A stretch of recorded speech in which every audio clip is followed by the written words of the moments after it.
Jeff Bezos once said that running a company successfully for more than 30 years is next to impossible. That these guys have proved Jeff Bezos wrong. This is the first time, in fact, I'm speaking this in public and on camera, that my actual dream was to become a rally racer. It will come shocking thing to hear. The house owners are the major culprits for fires. What's the point of spending the money showing it to others? Other people will come 2 days, 3 days, they'll talk, wow, Mayank, you've got a fantastic house, that's great, amazing, what a view. But you are depressed. Please stop touching these sprinklers. Just for your aesthetics and to prove that you are a good interior designer, you are messing up with people's life and future. What's really important here, like you said, is your own buildings in your own project don't block each other. What is one overrated location as per you? Lower Parel. Now my friend calls Lower Parel Lower Parelized.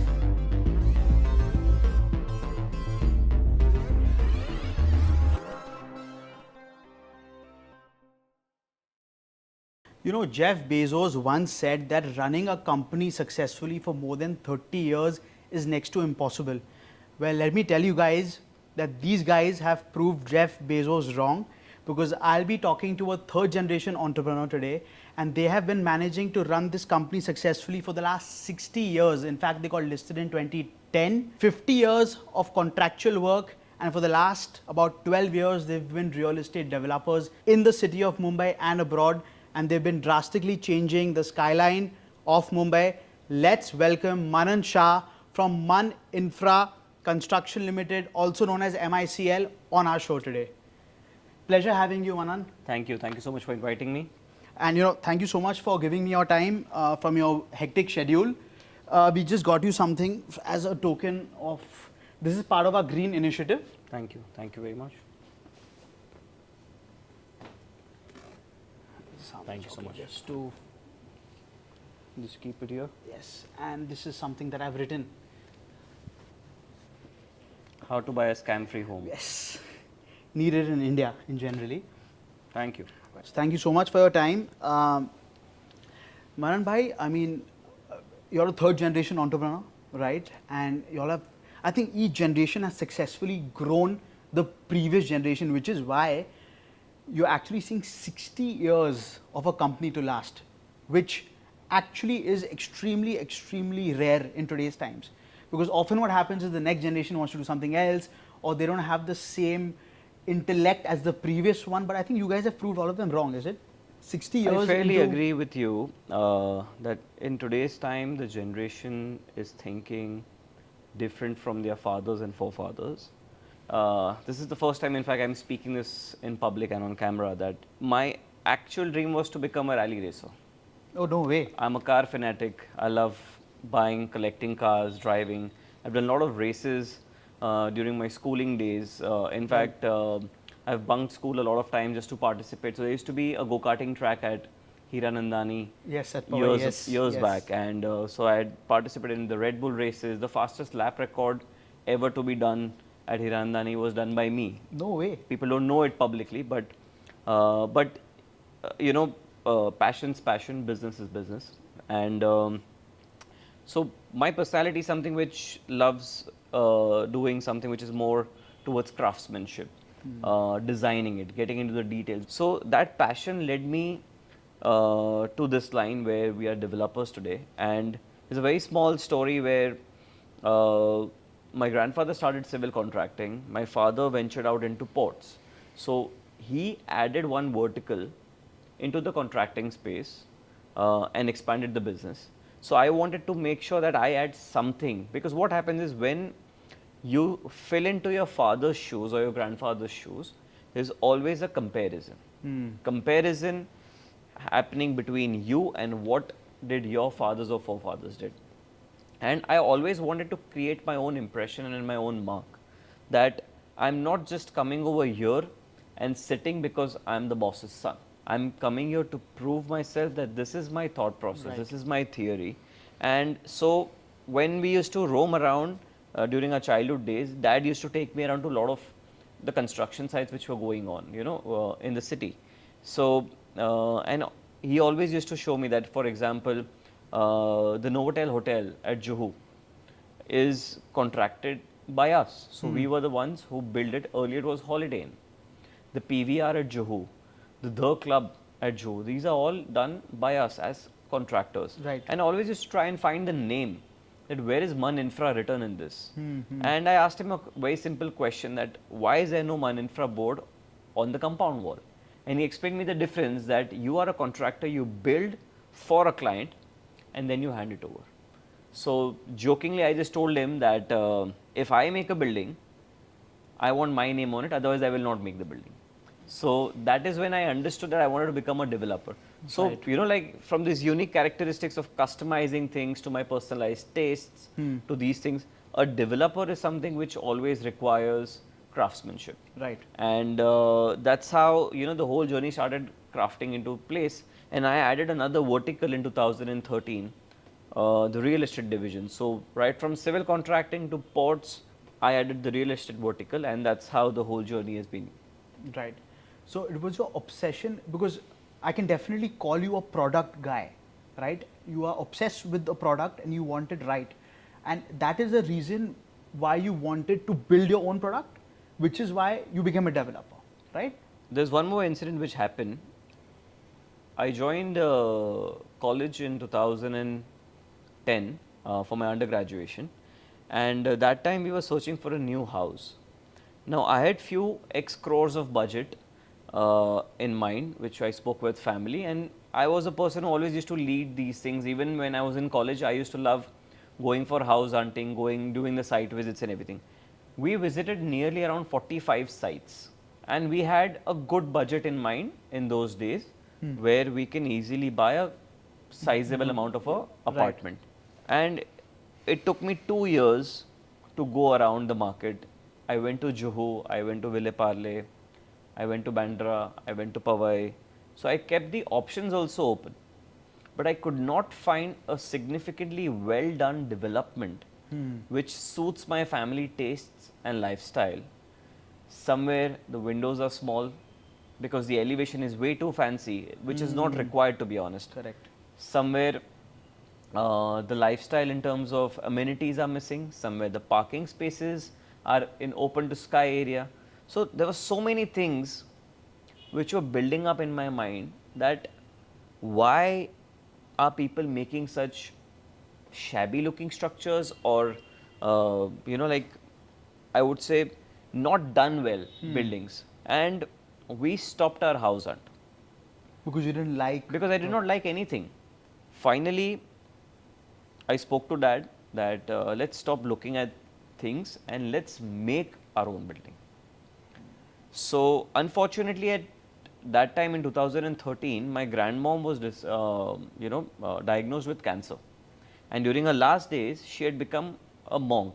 So in Gujarati, in Jainism, there is something called as Diksha. So Right. she had become a monk and she had taken Diksha, and her name from Indira Shah had become Aradhya ji. So that's where the Aradhya name was Now, also born. Right. So dad said, we are doing our first building. This was not for us to stay, it was just as a flagship kickoff for us. And I just joined the company in 2013. So he said, let's name this building Aradhya Towers. That's when I said that let's do one thing, let's create a legacy out of it. Why just name one building as Aradhya when you can create Aradhya as a Right. legacy? So today if you go on Google Map and if you search Aradhya, you'll find the entire series, Yes. which gives a sense of trust to a customer, a confidence that who am I buying with.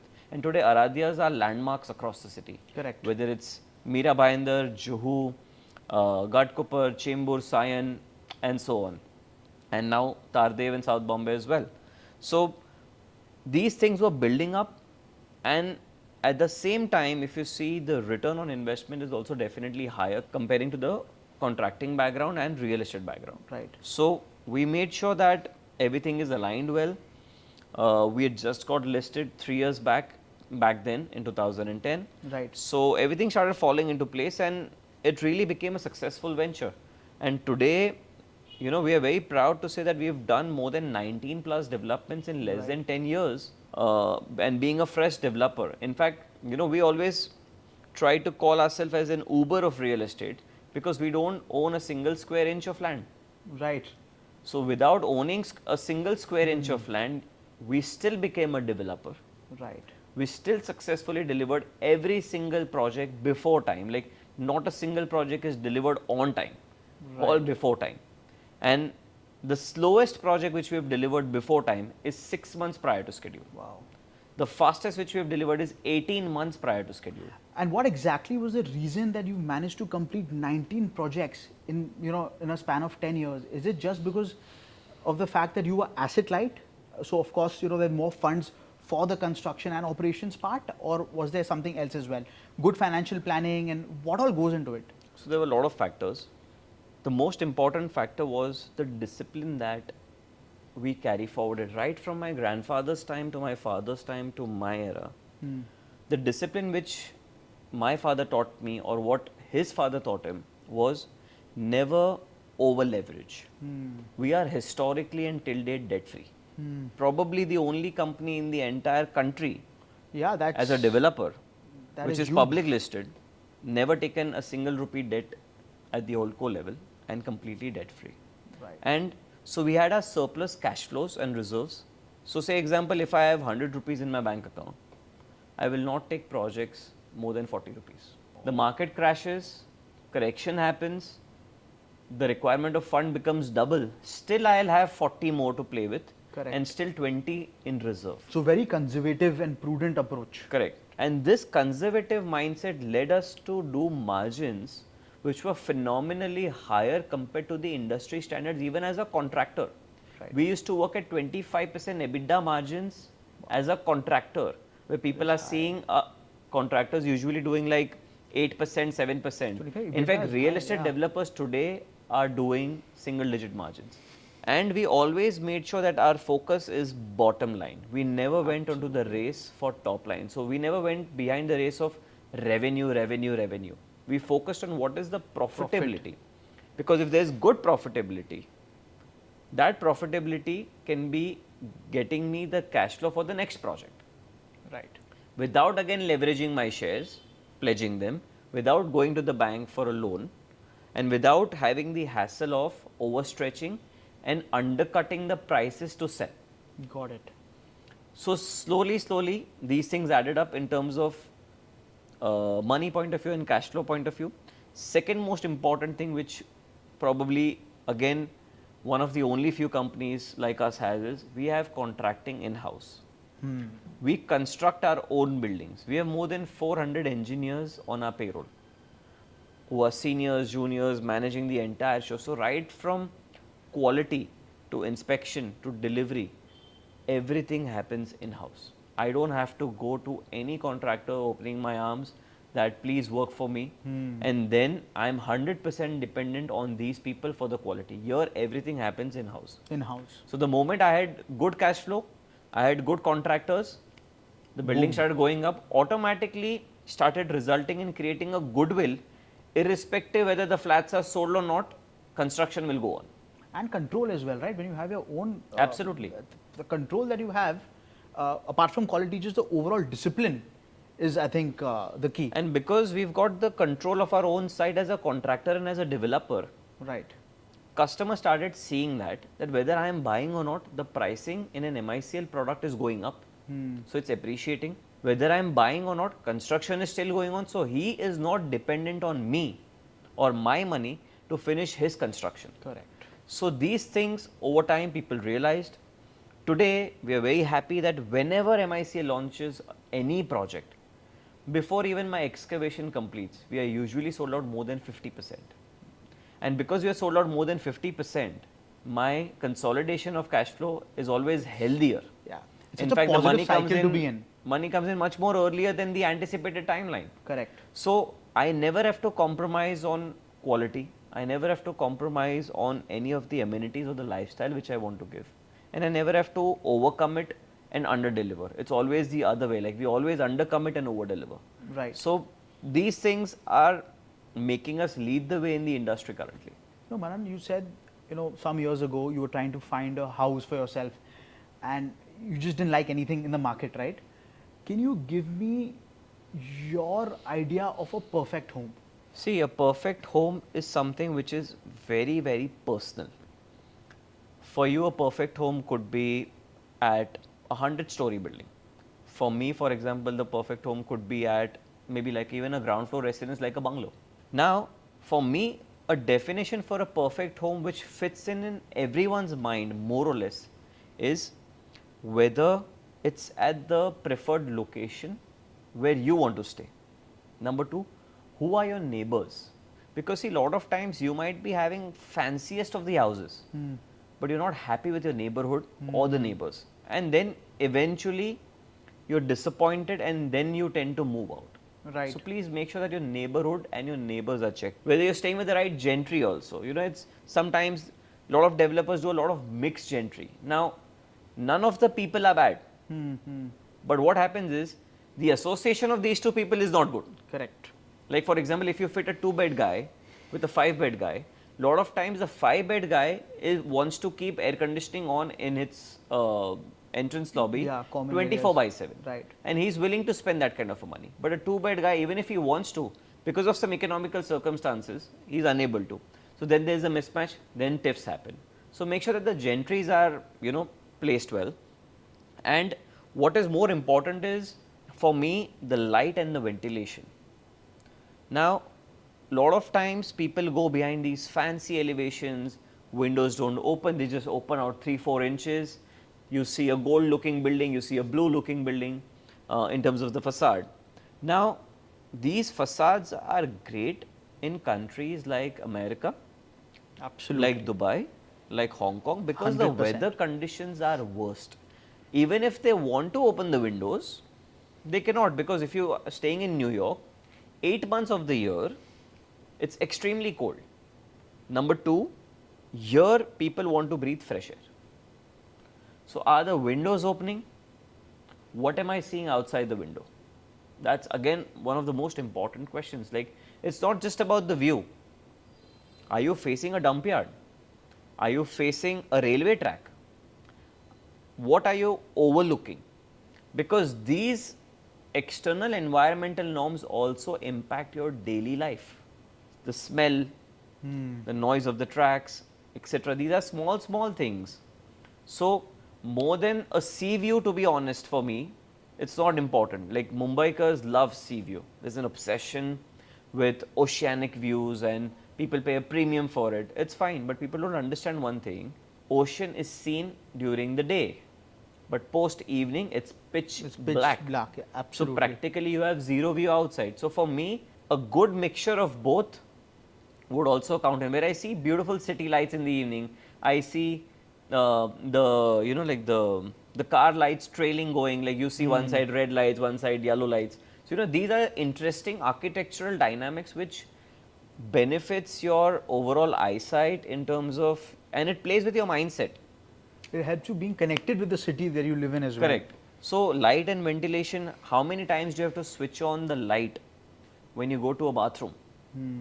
Smallest detail, but lot of time people are not paying attention to these things, that every time you switch on a light, you are paying for that electricity expense. Secondly, your ventilation is not good enough to get the bad odor, the bacteria and germs out. It flows reverse inside your house. So these are small things which ideally defines a perfect home. So when I saw the developments when I was looking for my own house, I understood that these things have been paid least attention to. And third most important thing for me is, after you're back home, see, everybody goes to office, job, working, factory, etc. Everybody has work life and then personal life. Now when I come back home, what's there to welcome me? Family members, yes. But is there a welcoming situation? Do I feel a sense of achievement when I come back home? Do I feel proud that this asset that I own is making me feel happy? Or it's just to flaunt to others that I am staying at an XYZ fancy pin code, but you are not happy? What's the point of spending the money showing it to others? Other people will come 2 days, 3 days, they'll talk, wow, Mayank, you've bought a fantastic house, that's great, amazing, what a view. But you are depressed, you're not happy. So make sure that there are certain checklists which are defined, like I mentioned, the views and light and ventilation, etc. Because these things are mandatory for any person to be happy. the size of the bedroom, the size of the living room, the plan how your family is connected. See, a lot of times people have a misconception, and it's both ways. Open kitchen is not good for India. We have masala, Tadka, we have full tadka, house. this and that. But is that your family lifestyle? You might have a chef who's cooking for you, or you might have your wife or your mother cooking for you. This is the usual 90% situation in the house. What kind of a family is your family? Is your family house help and chef driven, or is your family mother, daughter, wife, or maybe even like the men are cooking these days? So what kind of a family are you? Because if you are doing your work yourself, you are cleaning your own house, you are cooking it on your own or doing stuff on your own, then you need a more connected house, which is more open, connected to each other.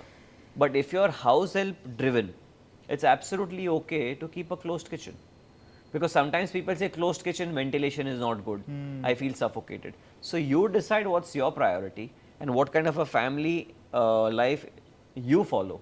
Like I'll tell you, for example, in my house, I've got a chef, right? Now I don't need to be dependent on an open kitchen at all.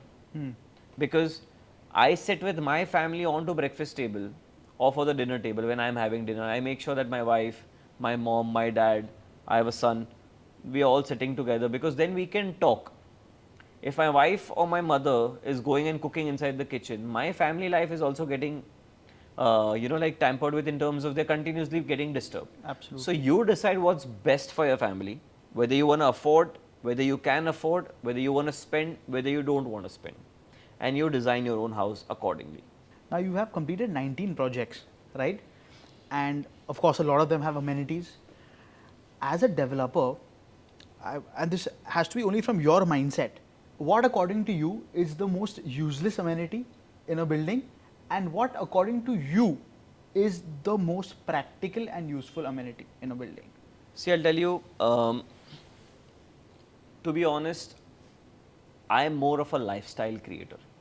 So for me, nothing is honestly useless. It can just be a simple flowers kept at the reception table. It's still an amenity for me, because when I come back home and I see those beautiful colors, Makes your day. it rejuvenates me. I feel more calm. I can go back home, the smell, the aroma. But see, what's more important is, rather than focusing and bottling down to one specific amenity, I would like to consolidate it, that openness.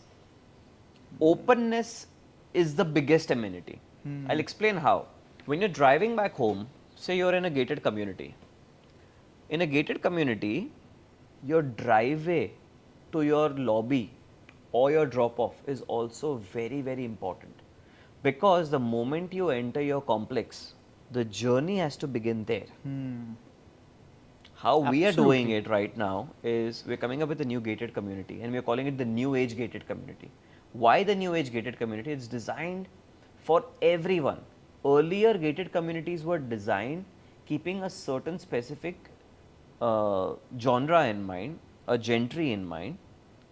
Okay, I've heard this from people, swimming pool is useless. And I ask them a question, do you have it first in your complex or a building or wherever? 90% of the time the answer is no. No. Okay. Now you've never got it, how is it useless for you? Second question, wherever you've experienced a pool, how is it designed? So we've created a concept called as life around water. So everything bottles down to this openness feature, like how the pool is placed, where is it placed, how the gardens are placed, how is the sunlight, shadow, both are very important. People feel if the sunlight is not hitting the grass, for example, it's not a good landscape. I differ over there for a very specific reason, because मैं आपको बोलूँगा दोपहर को 3 बजे जाके धूप में बैठो, गार्डन में बैठोगे? Absolutely not. Just go and stand on your balcony and see how many people are there in the garden. Even the birds are not sitting in the sun. Absolutely. It's a very harsh sun. You enjoy sunlight in a city like Mumbai, from 6 a.m. to 6:30 a.m. depending on summer to winters, and in the evening 5:30 to 7 p.m. because the sunlight is not harsh.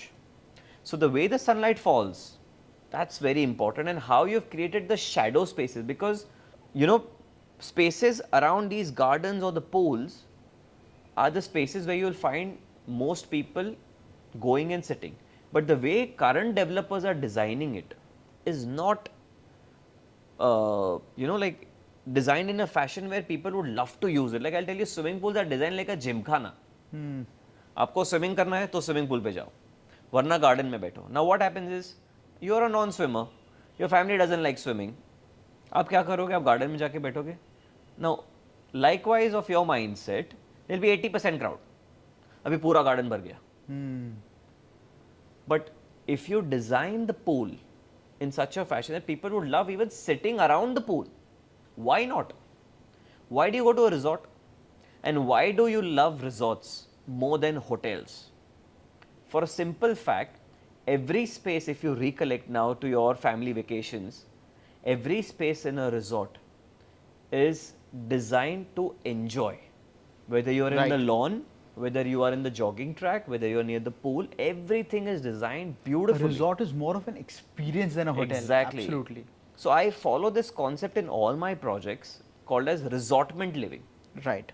So this resortment living culture, if you adapt in any complex or even a standalone building, people love that. So what we did is, in this openness amenity, the pool is designed with a beautiful peripheral deck which has cabanas, which has sunbathing chairs. Now sunbathing, India mein people don't do sunbathing, but the way we have designed these sunbathing chairs is you love sitting over there and relaxing in the evenings as well. We've got sunken seating. Now we were one of the first pioneers in the country which designed something called as a swimming pool theatre. We were the first people. The rest of the world copied us in Mumbai specifically, because I had got people visiting my projects and then they saw it and then they launched the same amenity. I launched this amenity in 2018 at Mira Bhayandar, where the apartment started at around 60 lakh rupees. For these people, I gave a swimming pool theatre, and people that time did not even know what is a swimming pool theatre. But why I created a swimming pool theatre? You are a person who loves watching FIFA or a cricket match, and you want to take your son for swimming, and at the same time the match is getting telecasted. What will you choose? I would ask a question, or in fact I would like to say, why should you choose? Why can't you have both? Your son is swimming or your daughter is swimming, you're swimming along with it, there's a match going on. Yeah, you're just relaxing and right? Dipping in the pool. So these small things are the areas and experiences that I'm creating for people, where you sit, you enjoy these spaces, and you don't crowd and funnel into one zone. In fact, the question I would like to answer it a little differently. Like you said, what's the most useless amenity? I would like to say categorizing something called as senior citizen area. Senior citizen area is the most useless amenity. I'll answer why. Why would you want to push seniors into an area? Why can't my seniors be part of everything? So the senior citizen area is genuinely the most useless amenity, because they've been put into one corner, a dead zone, into a stilt area where these people have no view, right? I would say you segregate them in a way where if people are playing football, they don't get hurt, but put them near good lawn spaces, jogging track areas, design the jogging parks in such a fashion that after every 100 feet, 50 feet, there is a bench for them to sit. They are not going to be jogging. They want to chit chat with their friends, catch up the glimpse of what happened in the past few days while they are walking slowly, and they want to sit after a small walk. Why not design these spaces in such a fashion? So what's more important is, don't categorize things into one zone. That's how I usually design my complexes. Like, there's no senior citizen area. Open for all. They can sit like. There is spaces divided across the complex. Feel free to wherever you want to. Yes, certain areas are sports driven, certain areas are relaxing, certain areas are pool driven, certain areas are dense plantation. So you pick and choose what you like. Like, maybe your grandson is playing football and you want to watch, but you have not kept any space around the lawn for them to sit. Right. So I would rather say, design spaces in a holistic fashion. Don't funnel people to one location. Fair enough. That's a very, very good answer, actually.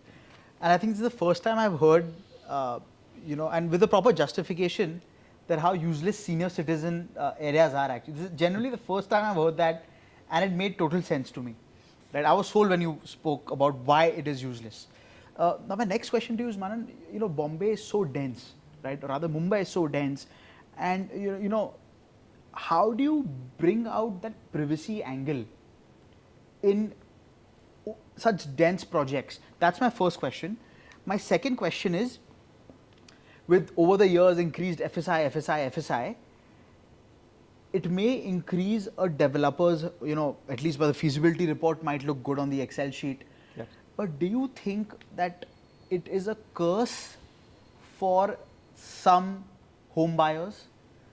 And have there been moments where you as a developer have let go of the additional FSI? Like, I don't want to maybe pack my project too much or something, let's forgo this particular FSI, nahi consume karne ka. So these three are parts to three this. questions, yeah. Originating from Mumbai density, Yep. how do you create that privacy? So in I'll answer dense for the projects? first Yeah. one. I'll give a real case study example of our own project. There's a Right. project called as Aradhya Parkwood, Right. which is at Mira Bhayandar. Right. Now, the plot is approximately around 10,000 square meters. So 1 Right. lakh square feet 1 of a lakh, plot. So right. nearly around 2.2 Yeah, 2.5, acres yeah. approximately. Now, we've got 1,000 apartments on a 2-acre plot, Right. which is extremely dense. Right. But the way we designed it to get excellent light, excellent ventilation, and full privacy, we designed the entire. So, what usually a typical developer would do is design 3 to 4 towers Right. facing this way, this way. They turn, twist, and turn. Right. Okay, try to give you funnel views. What we did, we designed the entire building in the form of a letter S.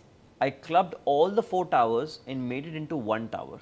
Right. With multiple wings, entry points, so that you don't crowd at a particular location, multiple lifts. Entire clubhouse is placed onto the rooftop, and every apartment is either facing east or west. 0 apartments facing each other. They can't look into each other. This is probably the longest tower in the country. This tower is beyond 1 acre in length. So what happened is, the moment it's designed in this form, no apartment overlooks into each other, no apartment blocks each other's wind or sun. So east guys enjoy sun in the morning till afternoon, the west guys enjoys the sun from afternoon to evening. So everybody gets equal importance. Now people choose east, people choose west, it's on their personal choices. We have 50-50 both apartments, and both are selling very well because everyone's philosophies and mindsets are different. And people are really happy to see that even after having 1,000 apartments, we have no compromise what's outside my window. Everybody's got a view. We have no compromise on the wind hitting our face when we are standing on the balcony. And we have divided multiple zones for clubs. So ground floor has drop-off arenas, and there's a podium. Now podium is again divided into 2 zones, east and west again. Why we did that is because, and it's seamlessly connecting via the stilts in the below the building. So what we did is, the sports and noisy amenities on one side, the calm, relaxing and walking amenities on the other side. Again the crowd is segregated, and between both, the center stilt are the watch pods. People sit over there to see them playing or relaxing or jogging. Right. So this entire journey, people have appreciated. In fact, we're 80% sold out a year back.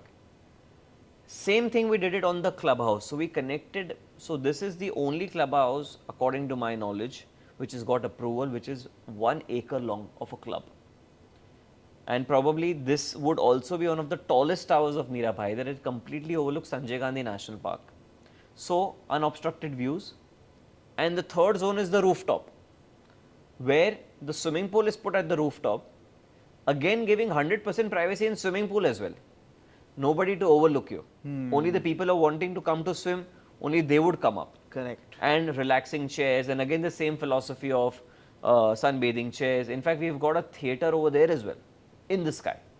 So imagine a Sanjay Gandhi National Park on your left side, you're chilling in the pool and you're watching your favorite movie on the rooftop in the evening.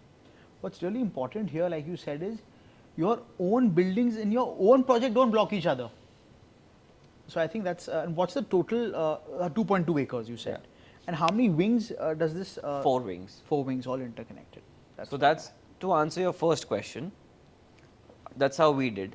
To answer your second question, see, every developer loves FSI, but I don't. It's a very bold statement, but I'll justify. We left 200,000 square feet, 2 lakh square feet of FSI at one of our projects in Ghatkopar for a simple reason. It was becoming extremely dense, right? Now, government is offering us FSI, but a lot of times you don't have the open space, neither you have the height. So compulsorily you have to add a complete mainstream block onto the ground, right, which will block again the views and the sunlight paths and everything. So this Ghatkopar project, we left 200,000 square feet, 2 lakh square feet of FSI because we wanted to make a premium gated community without compromising on the views and privacy. But I'll tell you, we made the same money. you must have charged, or you can Because charge people higher. paid us that premium when they saw. In fact, we were the first guys to develop the first modern era's gated community. And when they came and they saw it, we recently had a event at the complex. 2,500 people participated in a private gated community event. There was literally no space to enter. That was the kind of craze, because we are creating this new age gated community so that people enjoy their family lives. Once they are home, spend time in the evening or morning, you know, whatever time suits them. And that's how I have left FSI at one of our projects. For us, compromising on the views, compromising on the premiumness of the product, whether it's Mira Bhayandar or Tardev. Premiumness does not mean only luxury apartments. Even for the affordable ones, we made sure that privacy is intact. So that is something which is part of our DNA systems, which we will never compromise on. And FSI is increasing, but I'll tell you, there is no choice for a developer if I speak on monetary terms point of view. Because what happens is the costs have continuously escalated, but in past 10 years, apart from certain locations, the pricing has not increased. Right. So how will a developer sustain the impact of cost? GST is our cost. Premiums. Straight impacted 18%. Right. Right. I was reading an article that said that Mumbai premiums are 48 times Bangalore's premiums. Just the premiums. It's almost like the government is a sleeping partner with the developer today. I would not What say is in your- fact sleeping, it's more active than us. Because So, yeah, the indirect developer becomes a premiums, sleeping- yeah. direct taxes, indirect taxes, government is actually a 75% partner. Right. So what happens is, we are a developer in Miami as well.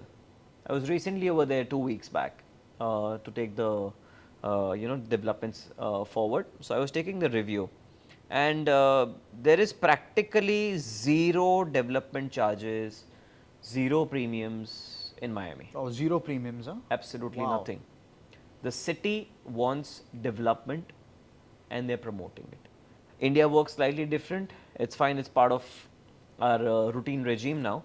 But I would say without increased FSI, viability is also very It's difficult. absolutely. So I would always say only consume that much which will not compromise your product, because you will still make the same amount of money by leaving that FSI. Absolutely. And leaving 2 lakh square foot that's an entire project of its own that you left. It's a bold move, but I'm glad it worked out because of the designing and In the fact, that vision. project got sold out before I could even complete RCC. Ah.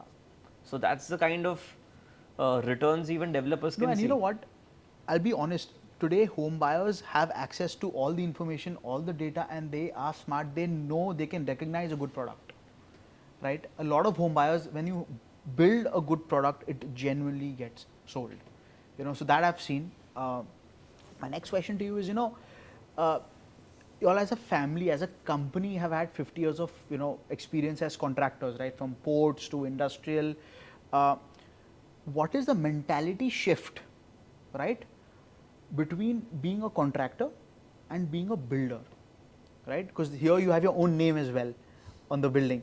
So is there a mentality shift? Is there a shift of operations? What is the difference? Everything is different. So when I started the real estate venture, we had no sales team, we had no marketing team, we had no architecture team, we had no interiors team, we had no CRM team, right? The teams which, and we had no people in these fields because it was never required. So 90% were engineers and accountants. Right. Now, what's important is to change the mindset is not just about quality and efficiency. Quality and efficiency were being followed for our clients as well. But the mindset which has to change is now we have to create our own mark. So think, innovate. We cannot be developing the same stereotypical buildings which we had been doing for our clients, because otherwise you would be just part of the same race which the rest of the guys are running into. So how do we create our own USP, own mark, impression, and attain that market leadership position? So we had to literally train every single employee to think like a customer now, to think like a developer also. Because what happens is, earlier you were spoon fed drawings and you used to Execute. just finish it. Now you have to create those drawings. You have to execute the same drawings which you created, making sure that there is no mistake technically, practically, and at the same time it's working wonders for us, because we have to sell the same product as well. So it's a complete different philosophy when you're in a contracting division, when you're in a real estate division, but certain DNAs always remain constant. How is it working with family? Because family business, 60 years. How does, or rather, how do you handle? There have to be creativity issues, right, in any business. How do you handle that with family? How does that work? See, whenever there's a new generation coming in, the problem is not just with the family. The problem is with the entire world, because they see a change of face, they see a change of leadership, and they see a change of comfort. So what's most important is your employees has a comfort with your father, Right. or your grandfather, whoever was in the leadership position. Right. Now you've stepped in. So the most important difficulty is to prove your skill to your own employees first, then prove it to the world. And if you prove it to your employees, that's when your fathers and forefathers would be happy giving up their leadership position. So in my case, things were very clearly set.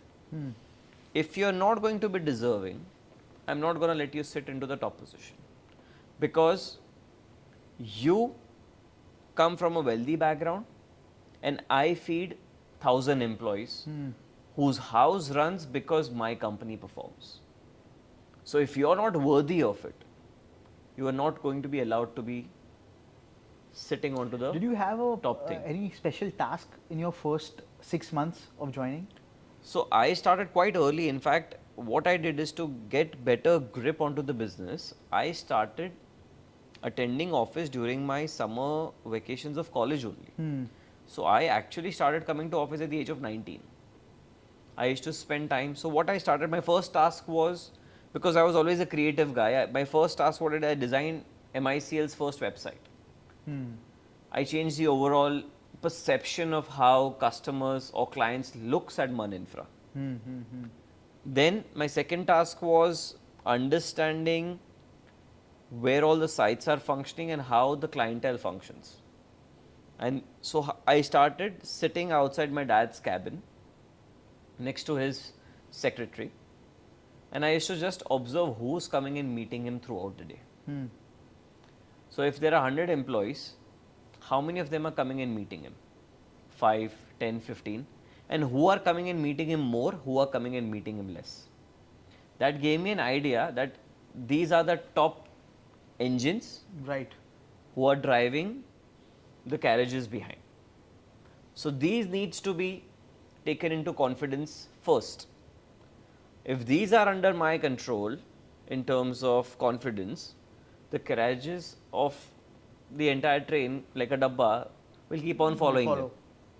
So I used to sit outside, I used to write vouchers, I used to understand the systems in terms of how a site functions, what kind of expenses are made, who comes to meet him, how many times he goes out to meet people outside the office, whether it's the client or BMC office or XYZ locations. So that's how the journey started. And then I started going to sites when I started my own site as a developer. So I used to sit at my construction sites. I did not have a cabin for not for 6 months. In fact, for first 2 years, I never had a cabin space for myself. I used to sit in common spaces because people feel more comfortable talking to you when you're sitting with them, rather than calling them to your own office space. So I started doing that, and at site when I used to be there, I used to see how the steel is been tied. So I've gone and tied steel also before the casting used to happen. I used to sit with all my employees, talk to them, discuss with them, eat lunch with them, so that these are the times when they open up the most. So what is their mindset? And their mindset is actually very, very important. Developers don't realize this is a very small thing, in fact, which turns out to a big thing, is if your employees who are constructing the site does not have the same mindset and vision as you do, there will be compromises in quality. There will be compromises in efficiency. So I always used to sit them and continuously used to talk to them. We have to make the best building. We have to make sure that the paint is excellent. We have to make sure that the light is coming this way. The drawings are perfectly corrected. There should not be any mistake, no leakages, etc., etc. So same way I started understanding their mindset, and they started understanding my mindset. Because suddenly a shift from a contracting to real estate, suddenly a shift from my father to me, it happened very fast. So I wanted them to get a breather, understand, because I cannot afford to fail. I had a legacy behind me, and I have to take the legacy 3 times, 5 times, or 100 times of what my fathers and forefathers have created, because that's what vision I come with. I don't want to just sit and be like like people who sit at like your old grandfather's shop, Like a कि safe. गल्ले पे आके बैठ जाओ, हाँ बैठो सब चल रहा है आप देख रहे हो. I don't like doing those things. I like doing things slightly different. So for me to do things slightly different, and people don't see me as a madman, they have to understand me and know my vision and perspective. Got it. So tell me one thing now. When you came in, of course, every generation brings a breath of fresh energy, fresh ideas, fresh air into the organization, right? Now, what was that one thing that you learned from your father, and what was one thing that your father learned from you? So the most important thing what I have learned is, be it any business, discipline is important.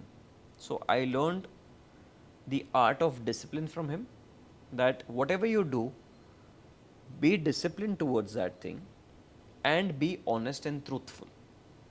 That's something which is really, really important in any business, because the day you lose your impression and trust, doesn't matter how good you are. Yeah, People it will not takes come seconds to to lose it. right? So always make sure that's there.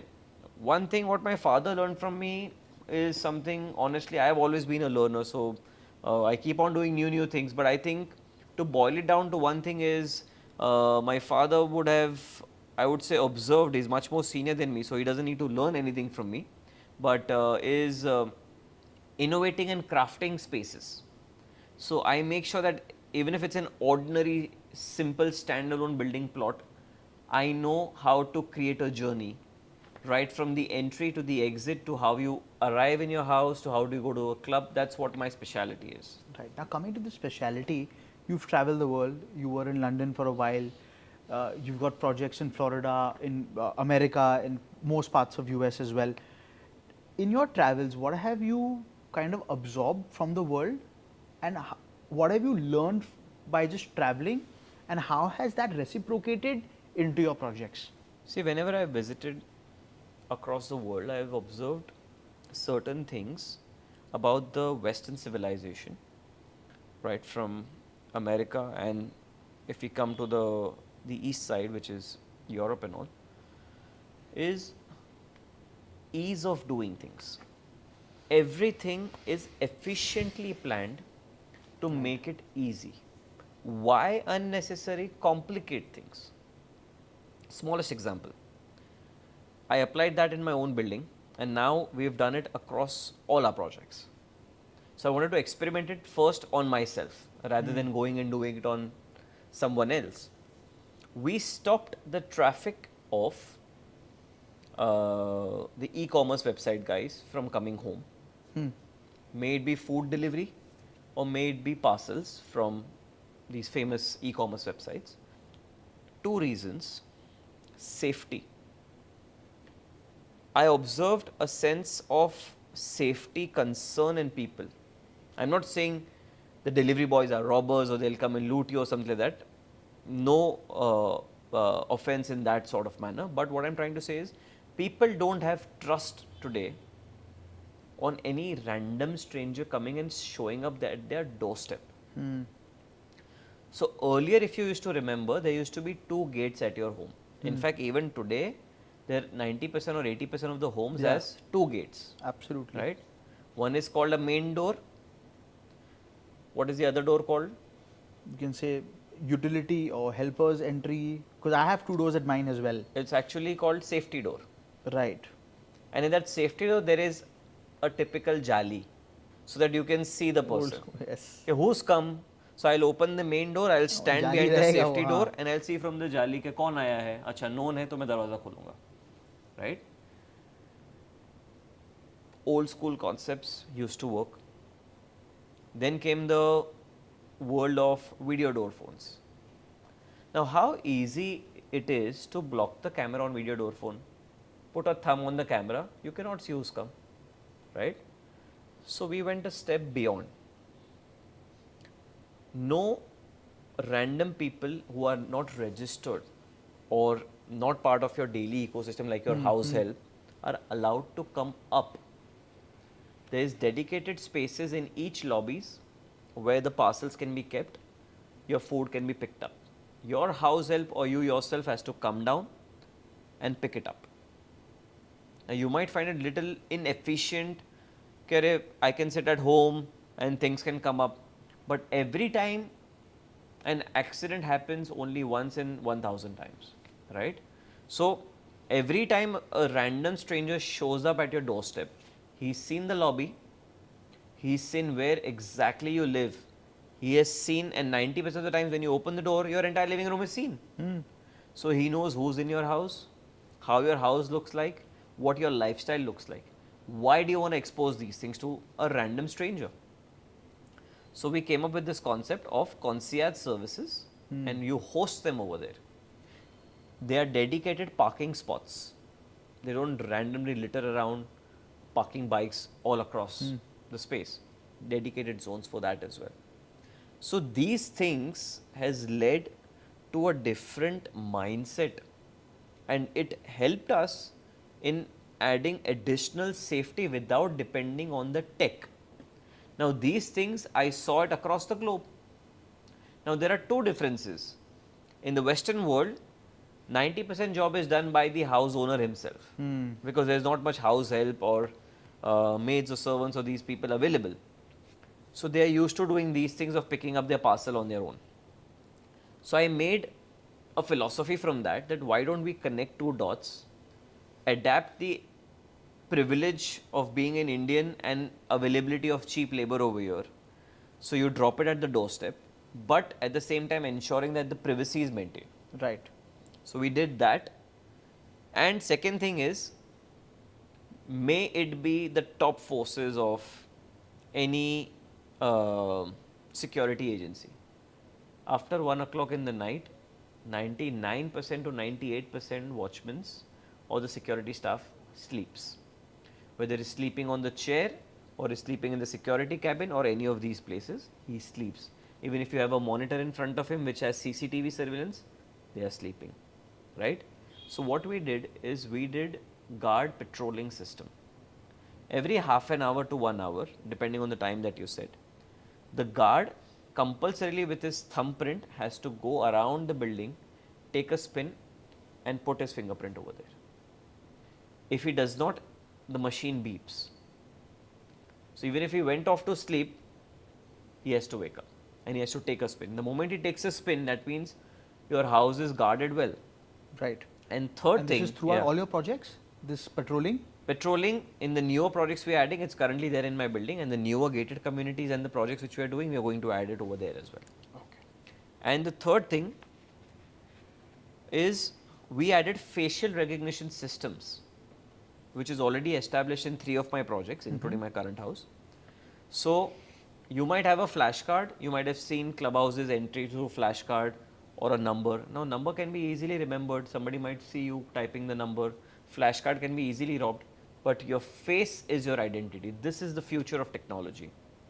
So we added facial recognition systems across all our projects. Even if you want to go to a clubhouse and open your squash court, your face is the ID. Without the face, the door will not open. And at night time, today it's been 8 years, my reception area does not have a security guard since last 8 years. Even if you go to these New York and all of these places, you will barely see any security guards. Of course, a lot of times people will say that they are more safer cities, etc. But I am saying that why not become self-independent, where you're not dependent much on physical people, and you make your environment more tech friendly and easy to do it, and people are really happy in my building. In fact, all the places where we've installed this, there's so much more, you see a sense of calmness and safety on their face that my son, daughter is playing down, no random stranger can come in the club because he cannot open the door only. Right. So these are the small things which I picked up from across the globe and made it into a one simple philosophy called as ease of doing things. Right. Now, you know, speaking of safety, fire is a major concern, right? Especially in high rises. Can you first tell us, according to you, what is the major source contributing factor to these fires, and how do you mitigate and stop these fires, especially in high rises in Mumbai, right?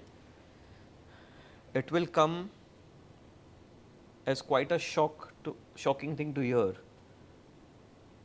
The house owners are the major culprits for fires. Right. Why? I'll tell you. And they easily throw it onto the developer, not because I'm a developer, because I have seen it as a contractor. Recently there was a fire couple of days back in one of the tall high rises in the city. Right. Right. There was a fire recently at one of our old buildings which we had developed in one of the houses. Luckily everything came under control.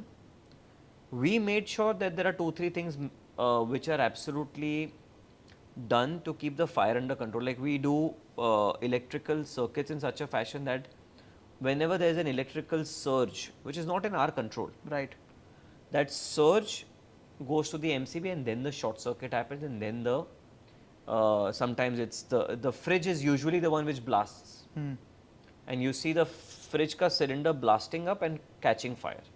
One of the sources, gas leakages. Now, why I am saying the house owner is a major culprit? To save certain few bucks, few thousands, sometimes they are using cheap quality wiring, which is not preventing the short circuits, which is not controlling the surge. Number 2, as per the norms, every developer provides sprinkler systems into the house. We have observed in 80% of the houses, and I would like to say this statement to all the architects, interiors, and maybe even the house owners who are listening to me. Please stop touching these sprinklers. Just for your aesthetics and to prove that you are a good interior designer, you are messing up with people's life and future. The entire life can be spoiled just for that one stupid chandelier which you wanted to put in the center, And you just cover the and you sprinkler. cut off the sprinkler system, at least have the courtesy and decency and have the moral understanding to shift that sprinkler if you are using it, and make sure that it is checked by the right fire consultant. Again, house owners wants to save these small money. They're buying a 10 crore house, but they don't want to spend maybe like 5,000, 10,000, 20,000 rupees on maintaining that. And then they come and they push it on the fire departments and the developers that you all are not doing your job well. Why are you touching the sprinkler system? It's designed with some thought process. You're not an engineer. You're not an MEP consultant. You don't understand the dynamics.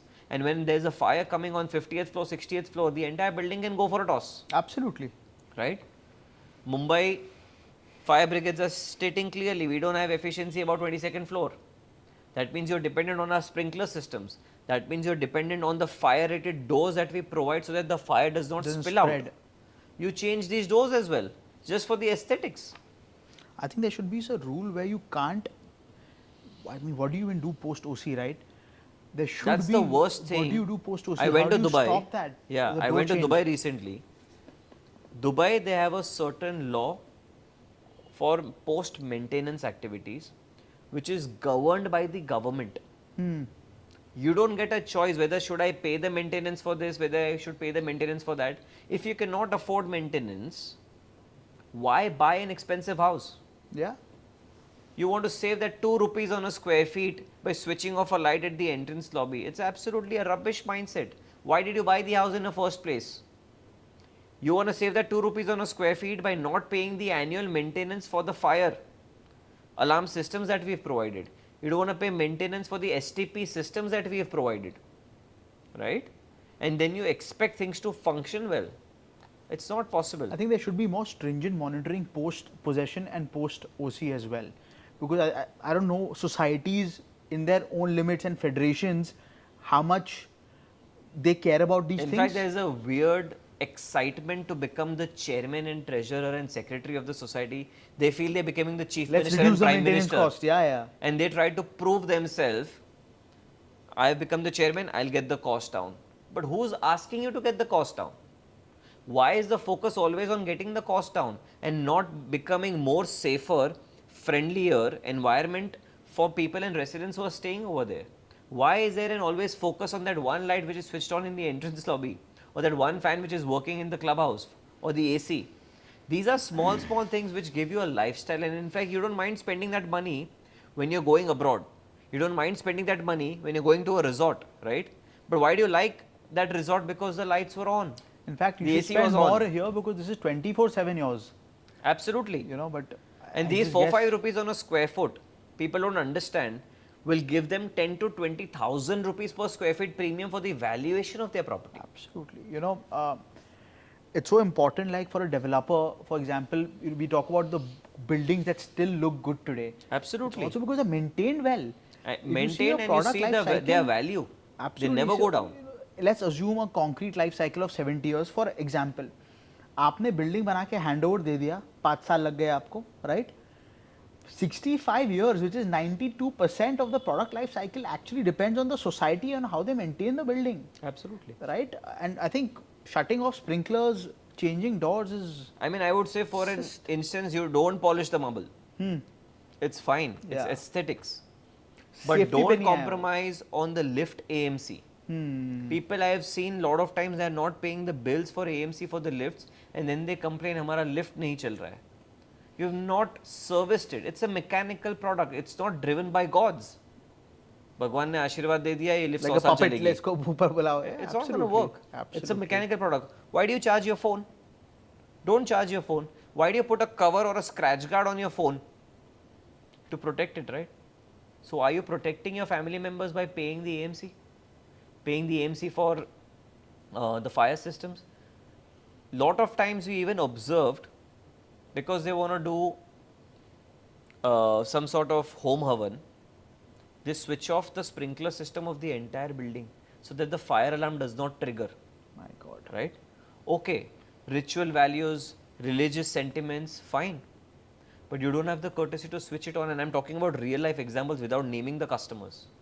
One of the incident which happened That person had a puja, he switched off the sprinkler systems of the entire building, My God. and after some time, the other flat, for some reason, caught fire. My God. Luckily, the fire did not spread, but the sprinkler systems never triggered. All of a sudden, the entire building was down. Sprinkler systems are not working. It's a poor quality fire systems. There's a, like a chaos happening. My people reached over there, and everything is shot on video. Sprinkler system is off. And in fact, on that floor, the sprinkler system entire plumbing was cut off because they wanted to do some interior part in their false ceiling. How will it function? How is a developer related? In fact, in especially North India, I was reading where people have done structural changes without any permission. They've got their own kadiawala, their own, contractors, and and slabs have fallen down. In fact, Right? I urge the government, you should revoke the licenses of such contractors, of such interior designers and architects who are tampering with the life and safety. You cannot Just for touch. aesthetics. Exactly. And aesthetics, you will see it today. Tomorrow, you will put a wallpaper on it, you will even forget it. Right? There are many days to do a good aesthetic thing. If your architect or your interior is saying we should alter this, we should break a hole on the exterior wall, leakages will come. It's not possible that you can avoid leakage. It doesn't matter how good a contractor is or how good the developer is. If you puncture an external wall just to save 20,000 rupees for the copper piping of your AC, leakages will come. Don't expect that developers are gods and they can do things magically if you tamper with the magical world which we have created. So I am being very upfront and honest about this thing. Always easy to blame the developer, no? They need someone to wear the hat, right? Absolutely. Now, you're from a political family, right? Is real estate easier because of that, especially the approval processes? So whenever I visited any kind of government offices like a BMC or any of the other spaces, to be honest, I've never introduced myself as a politician's son. Number two, there's a very strict rule in my family which applies to all of us. 99% of the time, we don't even know what's happening politically in dad's political career. So the political scenario is kept so away from the business also. We don't take any government contracts. Tomorrow, even if I have merits and I have worked hard and strive towards winning that contract, people will say, what? His father's a politician, he can easily get the job. We don't take government contracts for this specific reason, right? I don't ever introduce myself. In fact, a lot of times I've corrected people because I understand that he's about to say his father is this and I stop him then and there. You can introduce me as Manan Shah. You can introduce me as the managing director of MICL or Man Infra. You can introduce me as Parag Shah's son, but not politician, because I don't want undue limelight to come on me, number one. Number two, I would only want that attention which I deserve. I don't want the shadow and blanket of anything else coming onto me. It's not something bad. In fact, Dad joined politics purely for philanthropy. We donate 40% of our wealth every year. We follow this since years. So he wanted to take this platform to a larger league. So he also kept a discipline that I'll always keep politics away from business, because unfortunately in India, politics is always seen in a bad manner, right? He joined politics for a good thing, but I don't know how many people would understand this. Right. So politics is always away. In fact, he's taken a voluntary retirement. He's a non-executive chairman emeritus Yes. of our company. I lead the show as the managing director of the company. So, everywhere the lines have been drawn. So, there is honestly no political favor which comes into the play. Yes, a lot of times the government officials knows who owns this company. So, sometimes the fast tracking happens, but it's nothing which goes by breaking any kind of laws or editing anything special for us. So, there is no speciality which we enjoy being a political family. Right. And also, do you feel like, especially now, with the sections so defined in the DCRs, UDCPR, DCPR 2034, do you think that has made the licensing process much more transparent? Honestly, no. DCR processes are still complicated. The interpretation and It is, in fact, I would say extremely complicated because there are multiple policies under that. There is 33.9, 33.10, 33.11, 33.7, 33.5. right. MADA is different, SR is different, private is different. So it's not very easy to crack these things, and every now and then there are new circulars which keeps on coming. Transparency, yes, there's auto DCR where things are happening online, so you can see at exactly what desk the file Right. is there, what desk your MOF is happening, what desk your high rise in terms of height approvals are happening. Yes, those things are easier to understand, but understanding DCR, it's been 15 years for me in this journey, I have still not understood. It's like understanding women almost. No, but it's also a lot to do with interpretation, right? So, and how do you tackle a regulation change suddenly? It just happens so frequently, right? So Does that throw your entire planning that you have done? sometimes, but I'll tell you, to be honest, we've always made sure that we've secured the project in a particular fashion. Like I tell you about this project Aradhya 1, which is the Tardev, right? Now this is 306 meters tall, Right. but we have 100% approval till the top. Now what may be the change of DCR, rules and regulations, my project goes unaffected. Absolutely.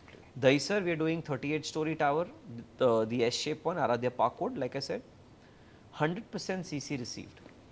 Ghatkopar, we are doing 100% CC receipt for more than 50%. And that you could do buildings. because of your good cash flows. Cash flows also, and we've always made sure that what we've envisioned on the Excel sheet is again at the end Excel sheet. It's not reality. And people have been in this delusional world of believing that Excel sheet is real, and they start spending money. I'm going to earn this much, let me spend money today, and then becomes the over leveraging game, and they spend crores on marketing, and at the end market falls, policy changes. So first make sure that you've secured the project, then you may do whatever tactics in the world. You may land a hot air balloon at Azad Maidan with your branding on the hot air balloon, but is the project secure? Then do these tactics to impress the world. Now speaking of Excel sheet, feasibility reports, how does Manan Shah recognize a new opportunity कि ये project करने का है? What are the parameters that you check before recognizing that okay, this opportunity is a good one for us? Firstly, location matters to me a lot, and secondly, what is happening in the 1-2 kilometer proximity of that location, because come what may, your buyers are 50 to 60% from that 1 kilometer proximity only. Right. That's what we've observed in majority of our projects. Now, the moment you do that thorough check, I make sure that whatever I am going to craft, there is no supply of that kind in the market. It may be in the form of a plan, it may be in the form of an amenity, it may be in the form of styling of the product. So I make sure that these things are done in a very different manner. Ghatkopar, to give you an example, Ghatkopar, we are doing a project called as Aradhya 1 Park at 60 feet road. Now, this is the only project on entire 60 feet road in past 30 years also, which is going to be a gated community. So we convinced 10 buildings to come together as standalones, get into one cluster and become one beautiful 3 acres plus of a gated community. The moment I did that, I have zero competition. We are 60% sold out before I am completing my excavation. So automatically the premium, sales velocity, consolidation of cash flow, everything kicks in comfortably. So I have always made sure that each project of ours has to be different from the competition. Like Aradhya Park Wood, Daisar, S-shape. Aradhya 1 may be one of the tallest in the country. More than just being the tallest, rainforest plantation, bowling alley, hammam, just to name a few amenities. Like there are so many things. Each apartment 3-sided facing. Now these are small things which nobody is paying attention to. You're buying just a simple pin code. What money you're paying is for 400,007. Now in 400,007 there might be probably 500 buildings. Everybody enjoys that pin code. But what is it that you would enjoy different? So I get into detailing of those things, and then I start crafting the building or the project and infuse a rich combination of lifestyle, practicality, planning, and that's how we combine it, and that's how it makes it more viable. So we've always been more premium compared to the micro market competitions, and we have still been able to sell out our inventories much more faster and without putting in much efforts comparatively. Do you have a favorite project? My favorite keeps on changing because the moment I start getting attached to one, my growth for the other projects will stop. Okay, currently what's your favorite? If you had to choose one. Specifically, if I have to choose one, I would say uh, I still have a lot of favorites, but to put in focus, Aradhya Avan is something which is much more challenging for me because we had to surpass certain heights which never was done before in this country. So we had to envision, get the right craftsmen and engineering team to design a product for us which has never been done before in India. So we had to make sure that the best of best in the country have come together and are building it alongside. The contracting is done in-house by us. So Avan is something which is special because not every now and then you'll find developers going beyond 300 meters constructing a super tall skyscraper. Right.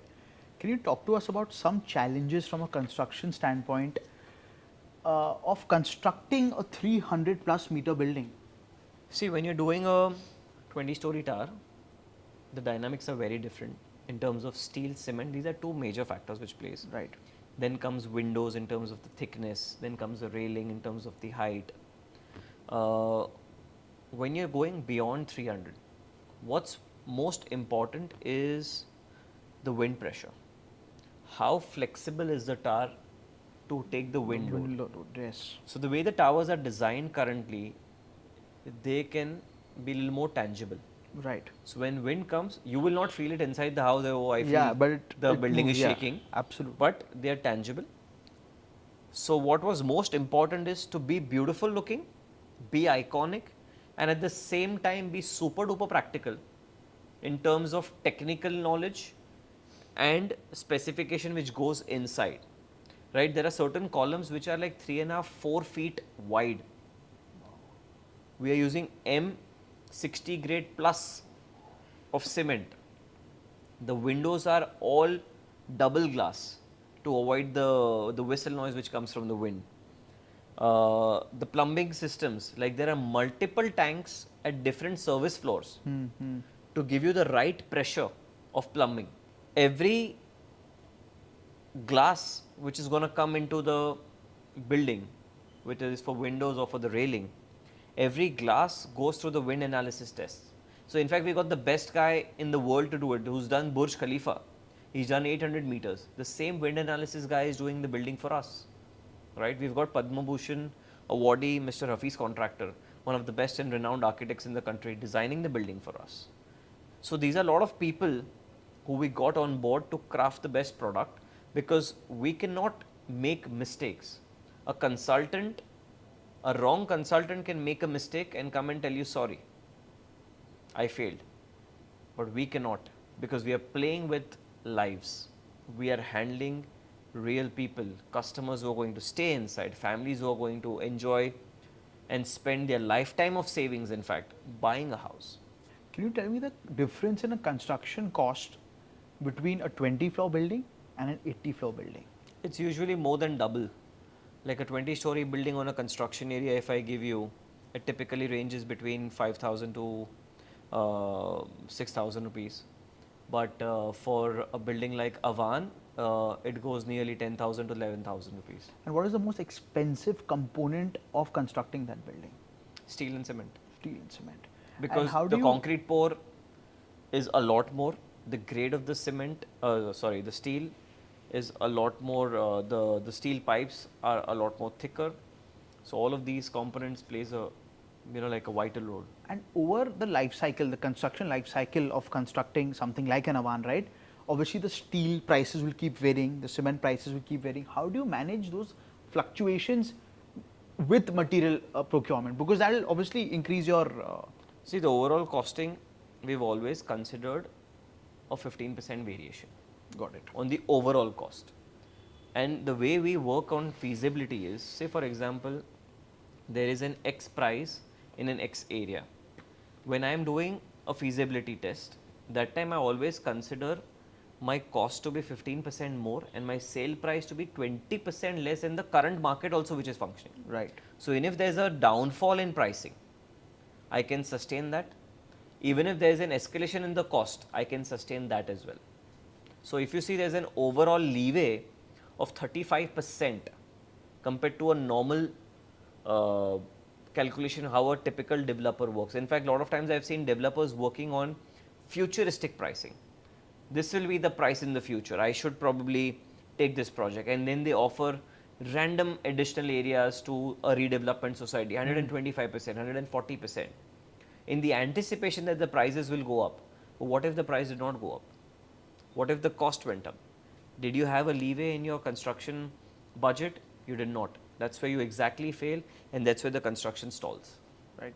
Now, Manan, according to you, what is the best location in Mumbai, according to you, that will give the maximum returns to investors? See, in terms of investments, you should always look at pockets which are around the overdeveloped pocket. Like I'll tell you, Tardev is one location, not because I'm doing a project over here. Tardev is one location which is not shot up drastically in terms of pricing. But if you see Nipinsi, Bridge Candy, Altamount, Malabar, they are at the epitome of pricing. So these projects will not make you earn money. But projects like Tardev, which are on the bordering neighborhood, will go up. Locations like, for instance, Mulund is on the border of Thane, right? But Mulund was already overhyped. So Mulund prices never went up, but the Thane prices went up. But again, Thane is at that situation which Mulund was 5 years back, where there is extremely oversupplied inventory coming up.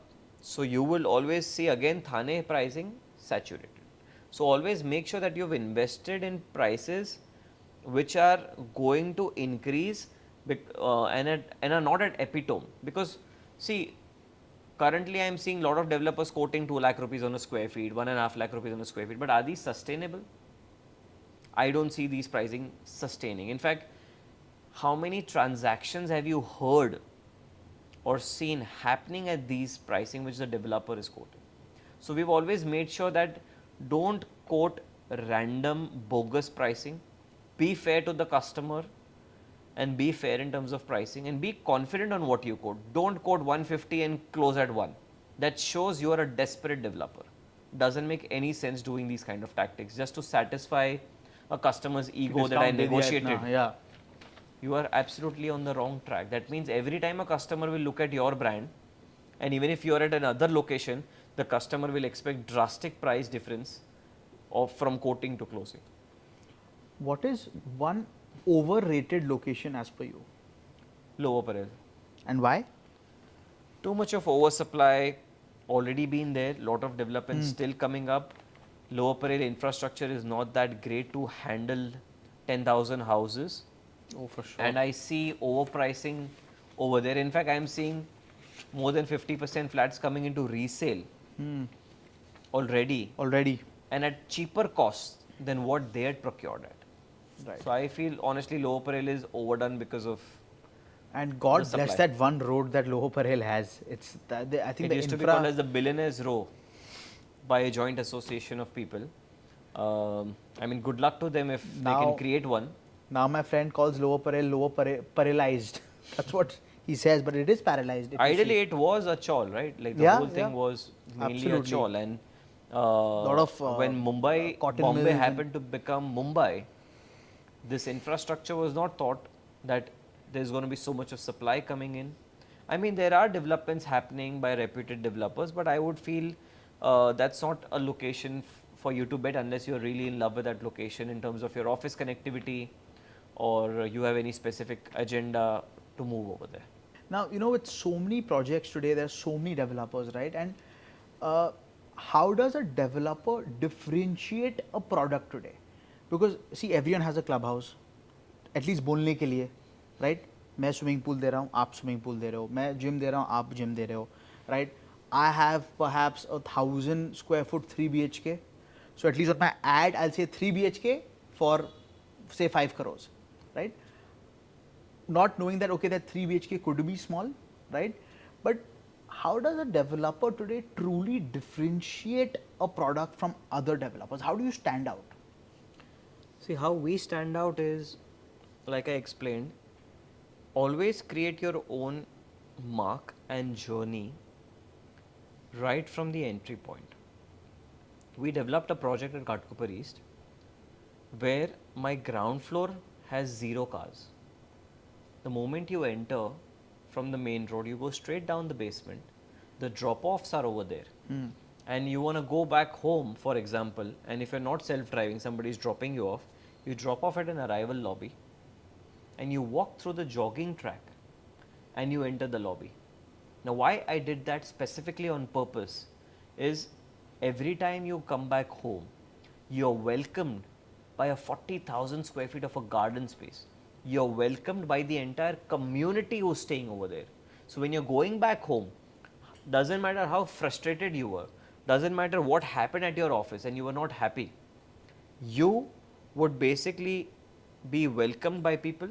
You would be welcomed, you'll see your friends jogging on the track, you'll see kids playing in the garden, so it's a sense of arrival experience which you will get before going home. So you calm yourself down, right? So I've always made sure that there are certain tricks being utilized to calm a person down before he enters his home, because otherwise you tend to remove your frustration on your family, which you don't intend to. A lot of times you're frustrated at office, you're stressed, traffic, etc., etc. There are a million things going on in your mind. So we've given an arrival experience concept right from the entry till you reach your doorstep. Number 2, in terms of amenities, we've given multiple jogging tracks. Now, at one of the projects at Dahisar, we did 4 types of jogging tracks. Now, jogging track is a jogging track. So, what we did, one is a normal jogging track. Second is a track designed for seniors. Now, why we designed that track for seniors? A lot of times you will see a sports enthusiast jogging fast and the senior person is walking a little slow with a stick maybe sometimes. And you have to pass through him, go left, go right. Sometimes you might even hurt the senior citizen who's walking. We designed a beautiful track for them to walk over there. Second one. Third, we designed a sprint track. Now, not many times you are running at full throttle on the jogging track because you're jogging around the building. So, for people who want to train for marathons, people who want to train for sprints, people who want to train for races, we designed a 500 feet straight sprint track where you can run. So, now you know exactly what track you want to be on. More than this, the expecting mothers, the pregnant ladies who are currently pregnant or people who have already just delivered the babies, we designed a strolling track where you can be with your kids with those strollers on that track, not disturbing the rest of the crowd, because see, even they want to breathe fresh air, they want to be there with their child, but because the child is delicate, young, you cannot be on these hazardous tracks because you might get injured or something might happen to the baby. So we designed strollers track for them. So this was the 4th one which we designed. So these are small things which we keep on adding on to our developments, which speaks for itself and people are really enjoying it. Swimming pool theatre, like I said earlier also, is one of the best amenity which people enjoy it. With their family, friends. In fact, they call people just to show them the swimming pool theatre. There is something like this existing. Manan, do you find finding skilled labor a problem today in India? Skilled construction labor. Skilled construction labor, yes, there will always be, because there is, see, the moment you say skilled, that means the person has to be educated in a particular fashion. Right. Has to have expertise in that particular profession, whether it's carpentry, plumbing, civil engineering, anything as such, right? So what happens is you have to go through certain training schools. India has a lot of lack of these training schools where the laborers can be skilled. These guys don't have the money. Contractors don't want to spend the money on them. So automatically the ecosystem works out that way. So you will not see much skilled labor. And in fact, I would say the moment you become a person from a normal to a skilled person, you don't realize you're going to be paid much more.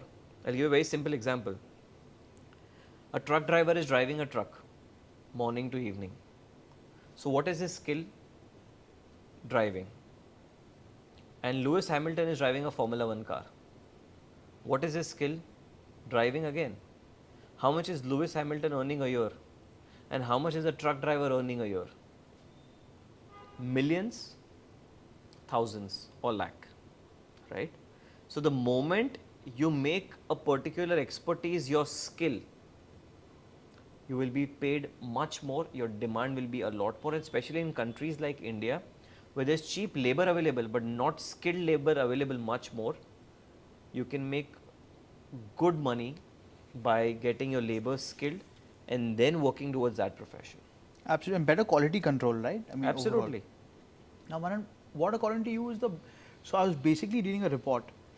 There are homes worth 6 lakh crores that are currently delayed right now, right? What according to you, and this is all throughout India. Now, what according to you is one of the biggest reasons builders end up delaying their projects? Biggest reason is money, which they never had, but they still took the project. Right? Money they never had and they still took it. How did they take it? Say, for example, they had 100 rupees and they are already going on with 5 projects. Now, already the sale is slow in their projects, which requires some cash flow. So, he took some borrowing from bank and used it for construction finance. Now, that borrowing is not sufficing, so he went to NBFCs, where the rate Higher of interest is 18%, 20%, 22%. Sometimes their margin is also not Correct. 20, 22%, right? Now, so he's already under crisis. To get out of that crisis, he took another project that with this project cash flow, I will fund these projects.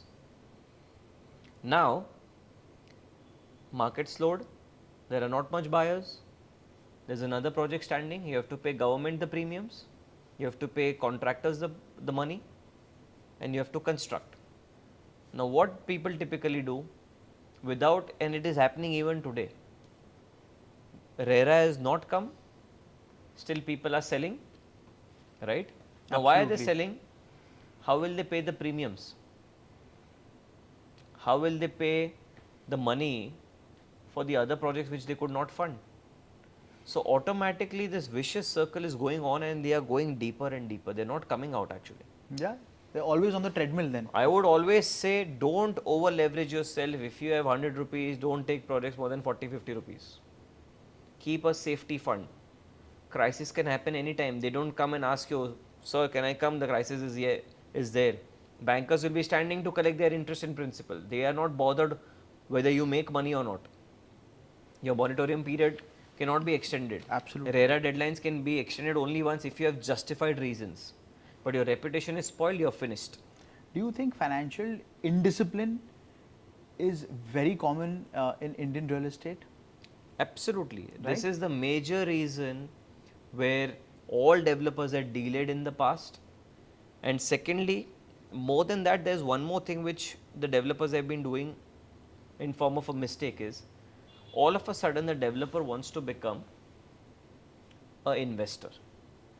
I'll explain what does that mean. You will have certain apartments which are premium, you will hold them back, a customer is coming to buy them and you will tell him, this is not for sale, I'll sell it later. Okay, your current apartments are not selling, customer is coming to buy those apartments which he wants to buy, you're pushing the customer away. Do you think the customer is going to wait for you? He won't. He'll go to some other place. Okay, maybe a little bit compromise, change of layout, less amenities or more amenities, whatever, he'll transact. Yeah, absolutely. Cost of debt and capital today is so high. Time is money, right? So I think So you did churning is not very, take very that money important. from that customer where you could sell off the stock. You went into the greed of getting more per square feet by selling it later, but the holding cost Is only more than what you would then end up selling it at. So typically you are making that financial mistake again. So instead of getting out by selling and then using your cash flow to take new project, you're going on taking debt and you're going in that vicious circle where probably you might never be able to come out. Now, Manan, what is one government policy, if you had the power to change, right? What government policy would you change with respect to real estate? The biggest policy which I would want to change is the elevational freedom. So when you go to Dubai, Miami, New York, any of these places, because I've been over there, I've seen it personally, and we've been operating at a few of the places as own developer also. There is complete freedom to design the way you want the building to be. Here, the focus is just on how many meters chhajja you're taking out. Is there a wall next to the chhajja which is coming out? In the anticipation that a person might encroach it. Now, just in that anticipation that the person might encroach it, there is a blanket DCR. Chhajja is allowed 1.2 meters only. Correct. Elevationally, there is no elevational features allowed much. Crown, there is no crown policy. If you make a crown on top of the terrace, it comes in FSI. Which developer will spend money on FSI on rooftop? Absolutely. Right? So, we are frankly designing cities which are going to be looking absolutely dull, lifeless and ugly, where there is no charm. You go to Dubai, every 3 months you see a Are you a fan absolutely of stunning building. projections otherwise, like you in the... I mean, if there is certain features which makes your city look beautiful, why you shouldn't have the liberty given to the developers? Just because there are 4, 5 developers, 10 developers in the market who has a bad track record, ban them.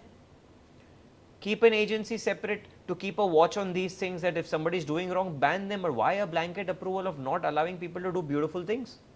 If that was the thing, Dubai would never be Dubai. Singapore would never be Singapore. We get architects from Dubai and Singapore to design buildings over here, but then we restrict them. You can only perform in this much space. What will even they do? So, the policy should come in such a fashion that you make Mumbai city or India look beautiful. If a developer is wanting to spend money on elevational features, allow them to spend money without making them consume the FSI on elevation. So that 2012 change was a brutal change for Mumbai real estate industry. I mean, today anything and everything is part of FSI. Right. Right?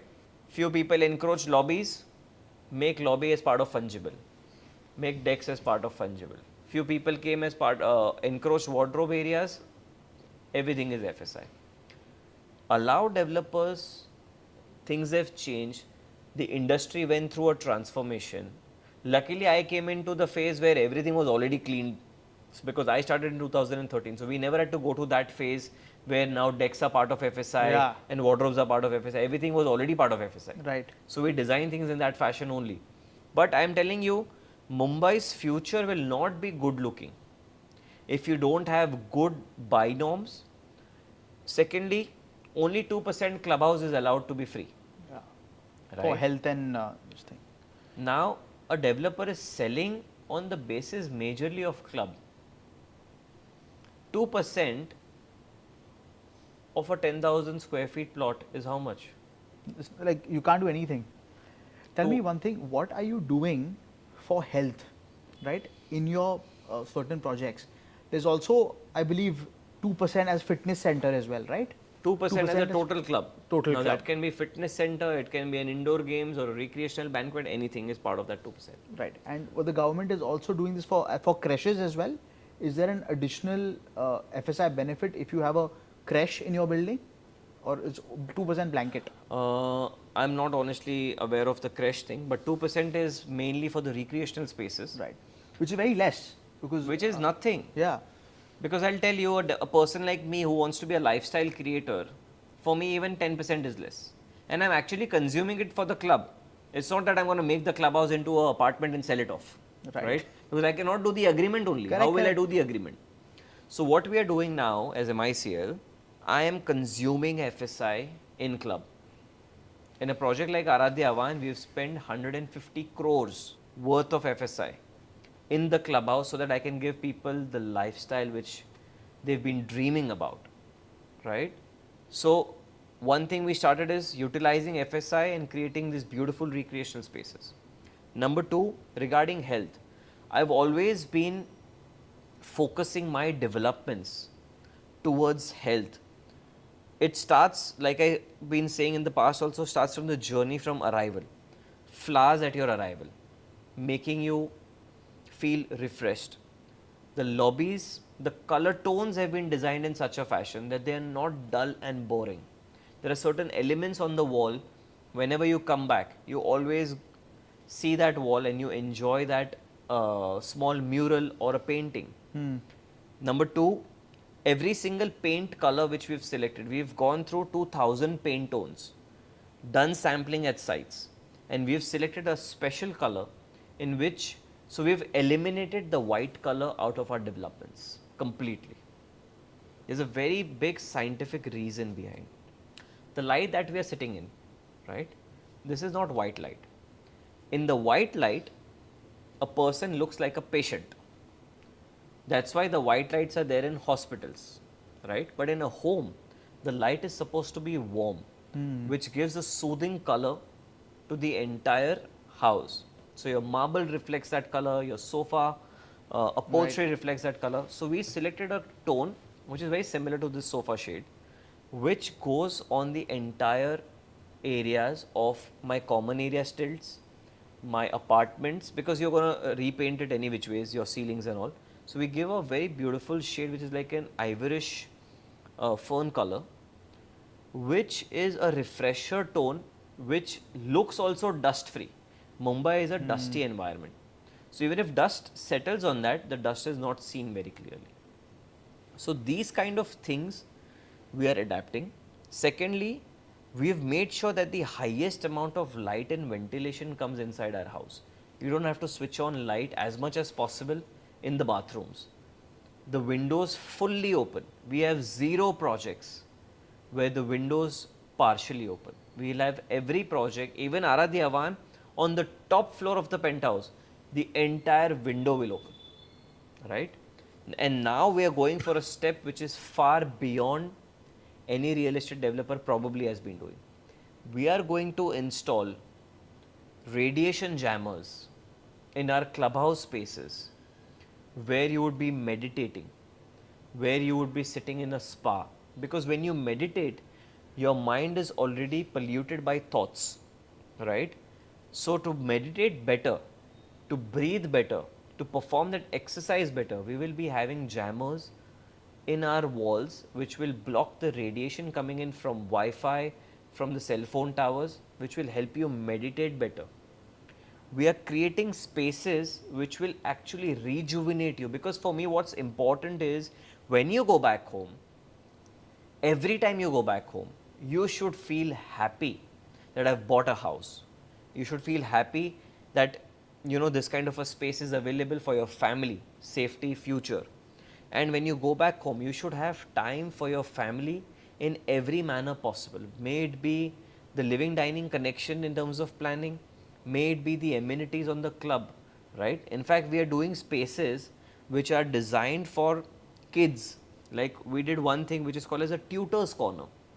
What happens is a lot of times in a house, even if it's a 3-bed house, you don't feel that seriousness of studying in a homely environment. Your tuition teachers coming home teaching you, there's no formal environment around you. So we created a special space in the library area where your tuition teachers can come from outside and can teach you over there. You have an exams going on, but Indian World Cup is also going on. Family wants to watch the World Cup and kids wants to study. Now as dads, as moms, you want to call your friends over, but nahi, mere ghar pe mat aana, my child has exams going on. You can watch your cricket at home. Your child can go down and study. This is the first time I've actually heard of a tutor's corner. So these are small things. Even one more other new amenity which we are getting, we would be the first developer in the world to come out with something called as the escape zone.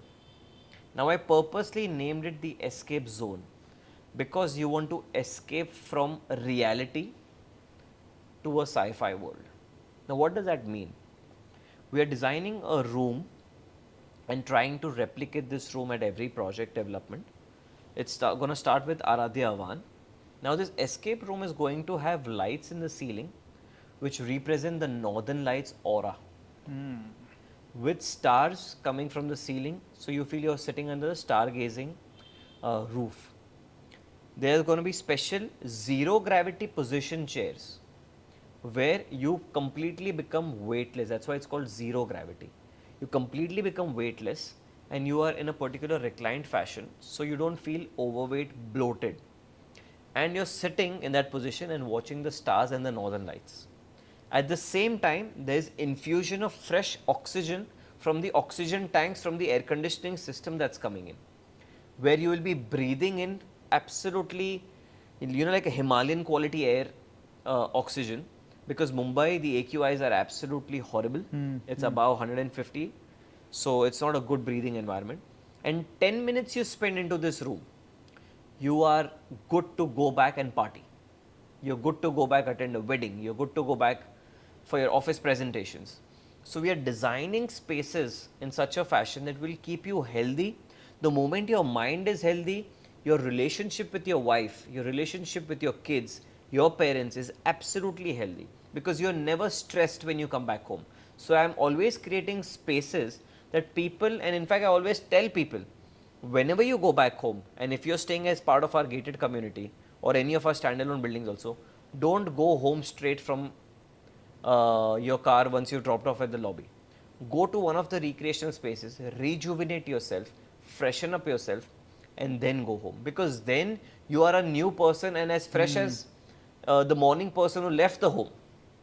So these are the kind of things which I make sure that is part of all our development, where I want to keep you healthy, I want to keep your relations healthy, because I don't see people thinking about a customer's relation while building a house. I do think about these things as well. And mental health is so important, in fact, more than physical now. Like your I believe depression, anxiety, everything Absolutely. comes under control if you're doing any of these small things. Absolutely. Manan, I had a great time chatting about real estate with you. Just before we sign off, one last question. What word of advice would you give a new developer, say someone who's just starting off at 2021? My advice has always been one: be ambitious, but be ambitious by being honest, truthful, and at the same time over delivering and under committing. Leverage as much, I would say, in fact, don't try and leverage and overstretch your balance sheets. You might have your father's money maybe, or you might be a fresh starter. Don't over leverage yourself, and always make sure that your workings are conservative for the worst market crash falls. Because whenever there's a crash fall, you can sustain that and you can come out, while the others would be living in a dilemma where, oh, I wish I could have made this money, but now I'm making a loss. So you will never incur losses.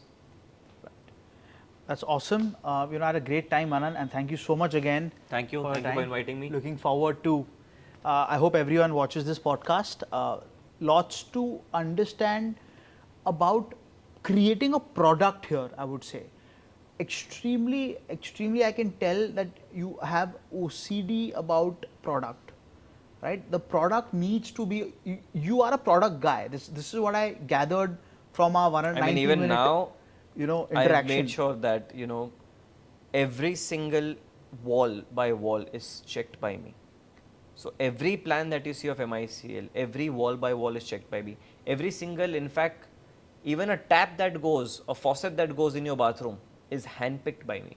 The tiles, the marbles, the chandelier, the showpieces in the lobby, everything passes through my table even today. So I've made sure that every square inch is checked thoroughly by my own eyes, so that there's zero compromise. And I always design products as if I were to live in this, would I like it? Then only make it. Awesome, and thank you so much again. Thank you. Manan. Thank you.